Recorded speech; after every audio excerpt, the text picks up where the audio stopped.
When I first started to give people feedback and use 360 to identify strengths and weaknesses, when you give people a 360 report, they're going through it, they're turning pages and they're looking for something. And when you ask them, what are you looking for? Inevitably, it's their weakness. They believed, and at that time I believed, that the best way to improve was to work on your weaknesses. Now, Jack and I did some research. This is over 18 years ago.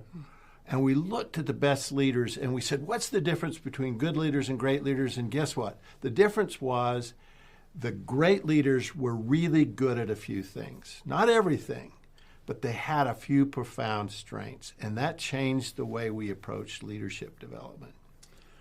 The whole approach of focusing on people's strengths gives the process a whole different flavor.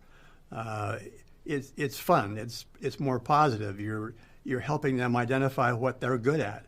And the fact of the matter is that often the good leaders don't know what makes them so good. And one of the things you can do is to help them identify their strengths and then help them magnify those strengths.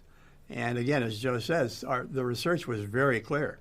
The most effective leaders weren't perfect people, but they were really, really good at a handful of things, and that's what made them stand out.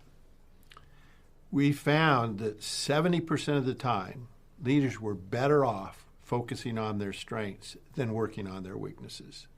That's amazing. Now, 30% of the time, we found people had something we call a fatal flaw. Now, a fatal flaw is not a weakness, it's a significant weakness, and they need to focus on fixing that.